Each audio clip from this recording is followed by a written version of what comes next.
आप देख रहे हैं पाकिस्तानी खबरों और तबसरों पर मुश्तमिल आखिरी शो। बिस्मिल्लाहिर्रहमानिर्रहीम। अस्सलाम वालेकुम नाज़रीन, इरफान हाशमी आपको प्रोग्राम आखिरी शो में खुशामदीद कहता हूं और हमारे साथ मौजूद हैं शाहीन सिपाही साहब। अस्सलाम वालेकुम सर। जी वालेकुम सलाम इरफान, और काफ़ी दिन के बाद मिल रहे हैं। आप भी सोच रहे होंगे कि किधर गायब हो जाते हैं ये और नहीं, मैं नहीं सोच रहा, ये तो आपसे जो लोग प्यार करते हैं, आपके सुनने वाले ये सोच रहे हैं कि आप कहाँ चले गए। वो जाहिर है वो भी सोच रहे होंगे, और बहुत सारे लोग मुझे भी फ़ोन करते हैं कि जी आपका प्रोग्राम आया नहीं, अभी लेटेस्ट नहीं आया, क्या हुआ। मैं भी सोचा था क्योंकि यहाँ पे बहुत सारी और चीज़ें चलती हैं, ब्रेक भी था ना। लेकिन आज जो इशू है इसको जब मैंने सुना सुबह को, तो मैंने कहा जी आज तो प्रोग्राम इस पर करना ही करना है, यानी ये इसको यानी हम नहीं मिस बिल्कुल और नहीं मिस कर सकते। और जो आपने बात जिस तरफ इशारा दिलवा दिया है, लेट मी, अगर आप इजाज़त दें तो मैं इसका थोड़ा सा जिक्र कर दूं। आज ये जो कुछ हुआ है शाहीन साहब, इसकी तो सर मिसाल नहीं मिलती, और मुझे तो ऐसा लगा कि म्यूटनी हो गई है। ये भी बता दें कि कौन से इशू, ये भी बता दें कौन से इशू की बात कर रहे हैं जो आज बहरिया टाउन कराची में बहरिया टाउन में कराची में जो कुछ एक जम्मे गफीर था कराची बहरिया टाउन के अंदर। वो पहले अंदर दाखिल होता है क्राउड और फिर इमलाक को आग लगाता है, लोगों के रोने धोने की आवाज़ें, फिर उन्होंने तो सर पूरी की पूरी मार्केट्स को आग लगा दी। और सबसे जो ख़तरनाक बात थी कि वहाँ पर पुलिस खामोश तमाशाई बनी रही और बड़े कैजुअली वो वॉक करते हुए लोगों के पास से जा रहे हैं, और इक्का दुक्का लोगों को बाद में पकड़ा भी गया, यानी गोंगलुओं से मट्टी जो है वो झाड़ी गई है। तो होगा वो तो ठीक है। तो सर ये बताएं कि ये हुआ क्या है, क्योंकि जो खबरें आ रही हैं कौम परस्त थे, सिंध कार्ड खेला जा रहा है, सिंधु देश के नारे लगे हैं, कौम परस्त आ गए। सर आज तो ऐसा लग रहा था कि शायद ये जो सीन्स हैं ये पाकिस्तान के नहीं है, ये कहीं और के हैं। नहीं पाकिस्तान के ही हैं, और ये आपको अब ये सीन जो है ना बहुत ज़्यादा देखने को मिलेंगे और बहुत फ्रीक्वेंटली देखने को मिलेंगे, क्योंकि ये सुबह से मैं लोगों से बात कर रहा हूँ जो जानने वाले हैं, जो पीपल्स पार्टी में भी हैं, जो रहे हैं, जो उनको जानते हैं, जो जरदारी साहब के क्लोज रहे हैं, मेरे भी बहुत दोस्त हैं, सबसे मैं पूछ रहा हूँ कि भाई ये क्या हुआ है। 3 इसकी डायमेंशन जो है ना बड़ी क्लियरली सामने आई हैं, और वो हर एक को बेनिफिट करती हैं एक एक तरीके से।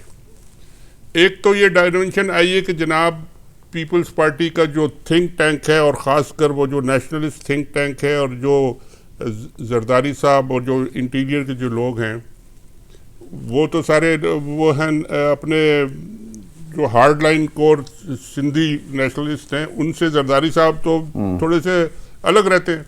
लेकिन अब उन्होंने ये फैसला किया है कि जी अब हमने इस कॉन्स्टिट्यूंसी को अपने साथ मिलाना है, क्योंकि उसकी वजह यह है कि पिछले 8-10 महीने में सिंध पीपल्स पार्टी ने जो पॉलिटिक्स की वो पीडीएम के साथ मिलके, और ये इलेक्शन और ये रिजिग्नेशंस और फलाना ये सब करके उन्होंने अपना जो कुछ लेना था ले लिया, और उसके बाद वो अब साइड पे हो गए, इन सबको छोड़ दिया उन्होंने। अब वो ये देख रहे हैं कि ये गवर्नमेंट तो रहेगी 2023 तक, या जब भी इलेक्शन होता है नया, तो इसको तो हटाना मुश्किल है, और उनका कोई इरादा भी नहीं है हटाने का।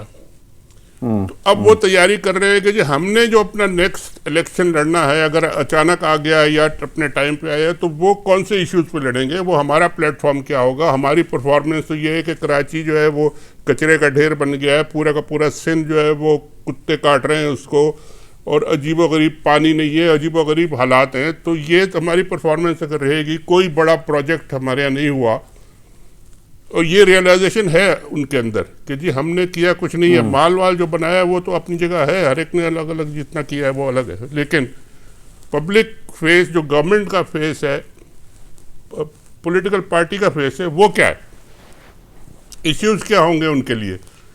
तो उन्होंने फैसला ये किया कि जी देखिए हमारे पास अब एक ही कार्ड है जिसको हम यूज़ कर सकते हैं, और वो है सिंध कार्ड, और उसको अब हमने यूज़ करना है, क्योंकि इसके अलावा अब हमारे पास कुछ है नहीं। तो उसको रिवाइव करें, उसको एक्टिवेट करें, सारे सिंधी नेशनलिस्ट को साथ मिलाएं, और ये पूरा का पूरा एक नया जिसे कहते हैं पेंडोरा बॉक्स खोलें, और सबसे कहें कि जी ये हमारे साथ जुल्म हो गया, ज्यादती हो गई, और हम ये करेंगे और वो करेंगे। उसमें अब देखिए 2-3-4 चीज़ें एक साथ हो रही हैं अगर आप नोटिस करें सिंध गवर्नमेंट की और पॉलिटिकल पीपल्स पार्टी की जो बयानात हैं और पॉलिटिक्स है। उन्होंने ज़ोर शोर से ये झगड़ा शुरू करना कर दिया है कि जी सिंध पंजाब हमें पानी नहीं दे रहा और पंजाब हमें लेके बैठ गया और पंजाब हमारा सारा पानी डाइवर्ट कर गया और सारा कुछ कर गया। एक तो उन्होंने ये ट्रैक पकड़ा, ये गवर्नमेंट के लेवल पे। दूसरा उन्होंने ट्रैक पकड़ा है कि हमें कोई पैसे नहीं दिए गए, कोई हमारे यहाँ प्रोजेक्ट नहीं लगे, कुछ नहीं लगा, हमें इग्नोर कर दिया गया और हमारे साथ ज्यादती हो रही है। यानी ये भी गवर्नमेंट के लेवल पे। पार्टी के लेवल पे उन्होंने आज ये दिखा दिया है कि जी अब हमारा सिंध कार्ड जो है ना वो चलेगा और इस तरह चलेगा। और उन्होंने मोबिलाइज किया और ये बाकायदा प्लान तरीके से हुआ, ये कोई अचानक नहीं हुआ कि ये एकदम लोग उठ के आ गए। और ये काफ़ी दिन से प्लानिंग हो रही थी और इसके बाद सोचा गया कि जी क्या करना है, कराची के अंदर आके ये गड़बड़ नहीं कर सकते थे। तो ये जो बहरिया टाउन जो है ना वो एक बड़ा अच्छा सॉफ्ट टारगेट था। और वो एक तरीके से मैं अभी बताऊंगा कि 3 इसके डायमेंशन है, तो एक डायमेंशन वो भी है। लेकिन ये उन्होंने कहा बहरिया टाउन में ज़्यादातर इन्वेस्टमेंट जो है ये कराची वालों की है और पैसे वालों की है। इसमें सिंधियों की ज़्यादा इन्वेस्टमेंट इतनी होगी लेकिन नहीं है। और यहाँ पे लोगों को आके डराओ, इनको धमकाओ, इनको तो ये यहाँ से भागें और ये क्लेम करो कि ये हमारी ज़मीनें इन्होंने कब्जा करनी। हालांकि वो ज़मीनें कब्जा नहीं हुई, वो जरदारी साहब ने एक ज़मीन जो रियाज मलिक को दी है उसके 10-10 गुना पैसे मेरा ख्याल है ले लिए हैं वो। और पूरे अच्छी तरह वो हिसाब किताब उन्होंने करके रखा हुआ है रियाज मलिक साहब से। तो अच्छा सर, मुझे ये बताएं कि, और ये ऑब्वियसली लोग भी जानना चाह रहे हैं, आपको लगता नहीं है क्योंकि जहाँ तक यहाँ पर आकर इतने लोगों का अटैक करना, सिंध गवर्नमेंट का गायब हो जाना और फिर लोगों ये बहरिया टाउन की जो सिलेक्शन की गई कि भाई यहाँ पर हमला, आपको लगता है कि मिली भगत थी, गठजोड़ था मलिक साहब का और ये मैं जरदारी साहब यही का? बता रहा हूँ कि ये सबका गठजोड़ है। ये खाली मलिक साहब का नहीं है, मलिक साहब का भी एक डायमेंशन वो है, एक सिंध गवर्नमेंट की डायमेंशन है, एक पीपल्स पार्टी की डायमेंशन है और एक अगला प्रोग्राम है इनका जो इन्होंने अब करना है। तो ये जो मैं तो अभी पीपल्स पार्टी की डायमेंशन आपको बता रहा था ना, पॉलिटिकल डायमेंशन ये है कि जी अगले इलेक्शन के लिए इन्होंने अब बेस बनानी है और तैयारी करनी है। और ये शोर मचाना शुरू कर दिया है कि जी सिंध लूटा गया, सिंध मारा गया, सिंध को खा गए, लूट गए और हम क्या करें और हम सिंध ये सिंधु देश के नारे लगवाएं। और वो सारे जो लाल झंडे लेके आ गए लोग और आके उन्होंने तोड़ फोड़ की और इन लोगों को जो मारा पीटा और उनके सब नुकसान किया। और सिंध गवर्नमेंट खड़ी रही, जैसा आप कह रहे थे पुलिस वाले, मैंने भी कई वीडियोस देखी हैं, मैंने भी, आप भी दिखा सकते हैं, चल रही हैं साथ साथ वीडियोस दिखा सकते हैं जी, बिल्कुल आप जो दिखा सकते हैं चल रही हैं सर, दिखा रहे हैं कि सिंध गवर्नमेंट वाले खड़े हैं, पुलिस खड़ी है, ये सब देख रहे हैं शक्ल और जो लोग कर रहे हैं। उसके बाद एक तो मैंने वीडियो ये सुनी है, वहाँ से डायरेक्टली कोई अपने फ़ोन पे इफेक्टेड थे, वो कहने लगे जी ये लोग आए, ख़ास एक मकाम तक गए, वहाँ जाके उन्होंने अटैक किया, फिर उसके बाद उनको इशारा हुआ, वहाँ से सब वापस होके तो फिर चल पड़े। मतलब पूरा प्लान था कहाँ तक जाना है, क्या। बसें भी सर ये वीडियोस में बसें भी हैं, यानी झंडे बसें भर के लाई गई। सारे लोग बाहर से आए हुए नहीं जी, ये कोई लोकल लोग तो थे नहीं, सारे लोग बाहर से आए हुए हैं, सारे सिंधी के वो। और रेंट ए क्राउड है, बहुत से तो डेली वेजेस पे आए होंगे कि जी आओ जी आज चल के तो कराची की सैर भी करनी है, बहरिया टाउन के भी मज़े लेने और हल्ला गुल्ला भी होगा, खाना पीना भी होगा। लोग एक तो बता रहा था कि जी वहाँ टेंट लगे हैं, वहाँ उनको ठहराया गया और खाना वाना भी खिलाया गया, तो वो भी लोग कह रहे हैं अपने वहाँ से बैठे हुए। तो ये सारा प्लान था। एक तो डायमेंशन ये थी इसकी। दूसरी डायमेंशन इसकी रियाज मलिक साहब की है कि जी वो अंडर बहुत प्रेशर थे लोगों के और बड़ी लोग शोर मचा रहे थे कि जी हमारी फाइलें और हमारे मिल नहीं रहा, ये नहीं रहा, वो नहीं रहा। तो ये अटैक जो हो गया तो अब वो सारा का सारा डिसिपेट हो जाएगा, उनके ऊपर से सारा प्रेशर ख़त्म हो जाएगा। और वो एक तरह से ये भी है कि जी क्योंकि इमरान खान साहब की गवर्नमेंट उनको बड़े फैसिलिटीज़ दे रही है और वहाँ वो पूरा का पूरा फोकस जो था रियाज मलिक का बिल्डिंग का, कंस्ट्रक्शन का, वो सारा का सारा अब चला गया पंजाब, इस्लामाबाद और उस तरफ। तो ये भी था कि हमें यहाँ से थोड़ा प्रेशर कम हो जाए, ये यहाँ से लोग शोर वोर हमारे ख़िलाफ़ ना करें तो हम उधर अपना काम आराम से करें और ये उसमें उनको एक फ़ायदा होगा। साहब आपने मतलब रियाज वाली डायमेंशन की गिनवा दी और जो हुकूमत इसे सोच रही है और सिंध हुकूमत, अच्छा, इसमें महाजिर क्या सोच रहे हैं, कराची वाले क्या सोच रहे हैं, ये बहुत ही इंपॉर्टेंट है। इस तरह भी सर रोशनी डालें, और फिर मैं चाहूंगा कि इस्टेब्लिशमेंट और पाकिस्तान की हुकूमत, आज तो सर खामोशी रही है, कोई खबर भी मुकम्मल रिपोर्ट नहीं हुई। जी देखिए, ये सबसे बड़ा चैलेंज जो है इस वक्त वो है इस्टेब्लिशमेंट और इमरान खान की हुकूमत के लिए इससे खड़ा होगा, क्योंकि जो खबरें मैंने देखी हैं उसमें गवर्नर साहब ने कुछ थोड़ा सा रिएक्शन दिया, कोई एक असद उमर साहब ने कोई बयान दिए कि जी नहीं ये झूठ बोल रहे हैं और हमने सारे प्रोजेक्ट इनको दिए और पैसे लगाए हैं, और उनका बयान ये था कि जी हम जो पैसे लगा रहे हैं वो सिंध के ऊपर लगा रहे हैं, सिंध गवर्नमेंट पे नहीं लगा रहे। उनका खैर पॉइंट ये था, मगर वो एक अलग चीज़ थी, ये एक बिल्कुल ही डिफरेंट डायमेंशन क्रिएट हुई। ये एक, मुझे कहना चाहिए, गेम चेंजिंग मोमेंट है सिंध की पॉलिटिक्स में और पाकिस्तान की पॉलिटिक्स में, क्योंकि ये एक individual event, one of event नहीं है ये अब आप देखेंगे कि ये बहुत सारे इवेंट इस तरह के और होंगे, कई कई जगहों पे होंगे, और यही सब लोग करेंगे, और यही सिंध कार्ड, और यही लोगों को डराना और धमकाना। और इसका जो आपने पूछा कि ये रिएक्शन क्या होगा, सबसे पहला रिएक्शन तो आज जो कराची में जो हमने देखा वो अभी हुआ कुछ नहीं, लेकिन बयानात जो आए, सारे एमक्यूएम वालों ने डर के मारे इकट्ठा होकर कहा कि जी फौरन मिलो और जल्दी से मिलो और यूनिटी करो और इकट्ठे हो जाओ, और ये क्या हो रहा है। यानी ये उनको रियलाइजेशन है कि जी ये हमको चैलेंज किया गया है और हमको अब इकट्ठा होना पड़ेगा, और वो इकट्ठे हो जाएंगे, इसलिए कि जब आपके सर पे डंडे पड़ने शुरू हो जाएं तो फिर आप ज़ाहिर है जान बचाएंगे और मिल के सब इकट्ठा करेंगे। और ये जो इन्वेस्टमेंट जो है वहाँ पे बहरिया टाउन में लोगों की करोड़ों अरबों की है, और पता नहीं कितने फेज ऑलरेडी बन चुके हैं, हैदराबाद तक वो तो ज़मीनें बिक चुकी हैं। तो ये अब कोशिश इनकी ये है कि जी ये कराची वाले ना लें, ये कराची वाले यहाँ से भागें और फिर जाकर ये औने पौने उस पर कब्जा कर लें। रियाज मलिक साहब भी अपने फाइलें जो है वो दोबारा ख़रीद लें और वो सस्ते दामों में, और फिर वो दूसरों को पूरे पाकिस्तान में बेचना शुरू कर दें, और ये सारा गेम पैसे का भी है इसमें। लेकिन कराची वालों के लिए सबसे बड़ा चैलेंज ये है कि जी वो कैसे इसको मीट करेंगे, और उनका रिएक्शन कराची में होगा। ये भी आप देख लें, कोई रैली वैली भी मैंने सुना है कि उन्होंने कहा है कि जी निकालें, और वो कराची में, अगर ये कराची में रिएक्शन हुआ और उसमें भी थोड़ा कोई गड़बड़ हो, ये जो वायलेंस वाले लोग एमक्यूएम में, और तो बड़े तजर्बाकार लोग हैं, बड़े बहुत सारे लोग हैं, तो वहाँ पे भी हुआ तो फिर ये सिंधी वर्सेस महाजिर एक और नया फड्डा खड़ा हो जाएगा पूरे पाकिस्तान के लिए। सर रियासत क्या सोच रही है, सर रियासत क्या सोच रही है, एस्टैब्लिशमेंट क्या सोच रही है? अब दूसरी डायमेंशन ये है कि जी इस्टेब्लिशमेंट क्या करे और इमरान खान साहब क्या करें। उनको तो अभी तक ये पीडीएम के उस चक्कर में पड़ा था कि जी तुम्हारी ये कौन है कौन नहीं है, लेकिन अब ये इन्होंने सीरियसली एक प्लेटफॉर्म अपने लिए बनाना शुरू किया है। और मेरा ख्याल ये है कि जरदारी साहब ने जो पहले कहा था ना, जब बेनज़ीर की डेथ हुई थी तो उसके बाद उन्होंने कहा था कि जी अब पाकिस्तान खपे, तो उनका बड़ा काम चल गया उससे।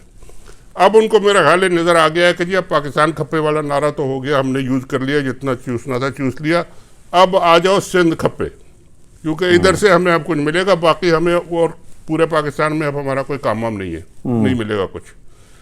तो ये शुरू हो गए इस लाइन पे। अब इसको रोकना है कैसे? अब इसमें डबल अब काम है। अगर गवर्नमेंट और इस्टेब्लिशमेंट मिलके इनको ज़बरदस्ती रोकते हैं, जैसे कि कोई बातें हो रही है कि ये गवर्नर रूल होना चाहिए था, या हो जाए या हो सकता है, या कोई ज़बरदस्ती की जाए, तो वो भी ये इनको बड़ा फ़ायदा होगा, क्योंकि फिर ये लोगों के पास बड़े आसानी से जाएंगे। ये देखो जी हमें तो ये इन्होंने सिंधियों को और सबको मिला लेंगे कि जी देखो हमारी फिर हुकूमत इन्होंने गिरा दी, फिर हमें निशाना बना दिया और फिर कराची पे कब्जा कर लिया, और आओ मिल के सब हम सिंध देश का नारा लगाते हैं। तो वो तो इनको बड़ा सूट करेगा। तो गवर्नमेंट कुछ सोचना पड़ेगा, अगर इस तरह का कोई एक्शन उनके जहन में है या कोई अगर ले सकते हैं, तो वो नहीं, उनको फौरी तौर पर नहीं। इलेक्शन जब आएगा तो उसके बाद नज़दीक आएगा तो देखेंगे, लेकिन अभी से ये नहीं हो सकता, बहुत गलत होगा अगर करेंगे। तो फिर क्या करें? इमरान खान साहब के लिए मुसीबत है। एमक्यूएम को सपोर्ट करें अगर इसके खिलाफ, तो किस तरह और क्या करें, वो वहाँ पे भी एक मसला है उनके लिए। और इस्टेब्लिशमेंट वाले और वो लोग, मैं ये एक बड़ी इंपॉर्टेंट बात आपसे कहना हूँ, उन लोगों को अब ज़रा सोचना पड़ेगा, और कि जिन्होंने ये इन लोगों को बड़ी डीलें दे के आराम से बिठा के कंफर्टेबल किया हुआ है अब तक, और बाकी सब लोगों के पीछे वो डंडे लेके पड़े हुए हैं, अब ज़रा आए ज़रा सामने के, जी ये जो ढीले आप दे रहे थे ना, तो इनको आपने छोड़ दिया, अब आ गए ये उल्टा आपके गले पड़ने, अब इनको रोकें। आप कैसे रोकते हैं? और जब आप रोकने के लिए आएंगे तो आपको भी पता लगेगा कि जी अब ये जो हमने ये बीज जो बोए थे ना कि इसके साथ डील करो और इसके साथ डील करो और इसको मारो और इसको ना मारो, ये सब नज़र आएगा अब आपको। तो ये बड़ा सीरियस एक फेज़ आने वाला है और बड़ा कॉम्प्लिकेटेड आने वाला है कि इसमें अब किस तरीके से ये सब हैंडल होगा। इसमें इमरान खान को, इसमें आपकी पूरी इस्टेब्लिशमेंट को, बाकी पॉलिटिकल पार्टीज़ को, सबको बैठ के सोचना पड़ेगा कि जी ये क्या एक नया ये मसला खड़ा करने लगें और किस तरीके से रोका जाए। शाहिद साहब, ये बड़ी एक इम्पॉर्टेंट ऑब्वियसली आपने ऑब्जर्वेशन रखी है सुनने वालों के सामने, लेकिन इसमें एक चीज़ ज़रूर ऐड कर दें, इनके अहदाफ क्या हैं? पीपल्स पार्टी, आपको याद होगा कि इन्होंने सबसे पहले पानी का तो आपने जिक्र किया, लेकिन जजेस पे भी जो है तनकीद करना शुरू की कि हमारे लोगों के फैसले नहीं होते। तो पंजाबी जजेस वाला मामला सर कहीं ना कहीं दोबारा सामने आ रहा है, और इसमें ज़रूर ऐड कीजिएगा मीडिया सर खामोश रहा। चले ऐसे नारे नहीं चलने चाहिए, लोगों को नहीं पता चलना चाहिए, लेकिन कहीं ना कहीं ये सिस्टम को खोखला जरूर कर रहे हैं। देखिए, मैं आपको बता दूं, पहले दो मैंने इनकी डायमेंशन बताई थी कि एक तो इन्होंने बाकायदा प्लान करके ये अटैक शुरू किया कि जी पानी नहीं दे रहा हमें पंजाब, फेडरल गवर्नमेंट हमें पैसे नहीं दे रही। बिलावल साहब ने आके कह दिया कि जी हमें इंसाफ नहीं मिल रहा, हमारे जो अपोजिशन लीडर हैं वो जेलों में पड़े हैं, उनके लंदन में बैठे हैं। ये सब बातें जो है ना एकदम यानी अचानक से नहीं हो रही, ये सब सोच समझ के हो रही हैं। और जजेस के खिलाफ भी उन्होंने शुरू कर दिया। आपने कहा हदफ क्या है? हदफ ये जनाब कि अब इनको गारंटी ये मांगेंगे कि जी हमें गारंटी दी जाए कि जी अगले इलेक्शन में सिंध हमें मिलेगा। बाकायदा गारंटीज मांगेंगे ये कि सिंध हमें अगर मिलेगा तो फिर हम ये सब ज़रा रुकेंगे, वरना फिर हम इस लाइन पे चलेंगे, फिर आप कर ले जो करना है। समझे ना? और करना क्या है, कर क्या सकता है कोई, यानी मार धाड़ अगर होगी तो वो भी इनके फायदे में है कि वो फिर कहेंगे देखो जी ये तो हमारी मार धाड़ फिर शुरू हो गई। और अगर आप मार धाड़ ना करें तो ये इसको कहाँ तक आप अलाउ करेंगे। और अगर गारंटीज देनी है तो कौन गारंटीज देगा भाई, किस तरह की गारंटीज देगा और कैसे दे सकता है कोई गारंटीज? अगर आपने इलेक्शन कराने हैं और अगर आपने जमहूरियत रखनी है, अगर आपने नहीं रखनी तो वो तो फिर अलग बात है, देखें फिर। लेकिन ये कि ये बड़ा सोच समझ के उन्होंने एक पूरा एक अपना नया ट्रैक, नई पॉलिटिक्स शुरू की है। और इसको ज़रा बैठ के इमरान खान साहब और बाकी सब लोग ज़रा सोचें कि इसको ज़रा उनको समझाएं कि जी आप इस रास्ते पे ना जाएं, और उनको ज़रा बताएं कि ये जो आपको डील वील दी गई थी ना, ये डील वील वापस भी हो सकती है। अभी बहुत टाइम पड़ा है, 2 साल है इलेक्शन में। ये आप ना सोचें कि आपने अभी से, इन्होंने मेरा ख्याल है बहुत जल्दी ये शुरू कर दिया है सारा काम। ये इलेक्शन के 1 साल पहले अगर करते तो समझ में आती कि जी अब टाइम इतना नहीं है क्योंकि इलेक्शन करीब आ गया, गवर्नमेंट भी अब ज़रा ढीली हिल गई है या इलेक्शन मोड में आ गई है। लेकिन अभी 2 साल पड़े, वो 2 साल से ज़्यादा भी हो सकते हैं, कोई ऐसी बात नहीं है। तो इन्होंने बहुत जल्दी ये शुरू कर दिया है और ये मेरा ख्याल है अब बैकफायर भी होगा। लेकिन अगर प्रॉपर इनको रिस्पांस मिला, तरीके से मिला, और ये जो डील वील इनको दी गई है ज़रा टाइट रेंज थोड़ी खींचनी पड़ेंगी कि अच्छा जी आपने ये फिर अब शुरू कर दिया तो हम भी थोड़ा खींचते हैं ज़रा। तो ये सब मिलके एक बैलेंस तरीके से सबको काउंटर प्लान बनाना पड़ेगा कि ये क्या हो रहा है और इसको कैसे हम रोकेंगे। और इसमें मीडिया का भी बहुत बड़ा रोल है, मीडिया का। और मीडिया को अब ये रियाज मलिक साहब के चुंगल से निकल जाना चाहिए। रियाज मलिक साहब ने जो पैसे वैसे खिलाने थे खिला दिए, जो देने थे दे दिए। अब मीडिया भी आ जाए सामने कि जो वो कर रहे हैं वो भी बताए, जो नहीं कर रहे वो भी बताए, और जो गलत कर रहे हैं वो बताए, जो सही कर रहे हैं वो बताए। ये सब क्या है कि जी अब इश्तिहार मिल रहे हैं तो बस आजकल इश्तिहार वैसे आप देख लें मीडिया पे लंबी कैंपेन चल रही है इसमें टीवी पे, 2-3 मिनट के पूरे जनाब बैरिया टाउन में जन्नत बन गई। अब बैरिया टाउन को दिखाएं जाके कि वो जन्नत में आग लगाने वाले आ गए, अब ज़रा रोकें उनको, क्या करेंगे। तो अल्लाह खैर करे, बाकी इंशाल्लाह बात करेंगे फिर। बिल्कुल बिल्कुल, अल्लाह खैर करे। और सर हमारी दुआ है कि ये जो लपेट जो नारे लगाए गए हैं सिंधु नहीं, देश इनको के और सबको इस रोका किस्म जाएगा। की, ये तो मेरा म्यूचुअली सर, कम से कम आखिरी थॉट मुझे यही आ रहा है कि ये बहुत जल्दी इन्होंने शुरू कर दिया है। होना यही था शुरू में कि आखिर में इन्होंने सिंधु देश का ही कार्ड खेलना था, लेकिन ये बहुत जल्दी प्ले कर गए और इसका इनको नुकसान भी होगा। ओके, बिल्कुल सही है सर। व्यूअर्स, ये हमारा आज का प्रोग्राम था। अपने कमेंट्स हमें जरूर भेजिएगा। मुझे और शाहीन सिपाही साहब को इजाजत दीजिए। खुदा हाफिज। अल्लाह ने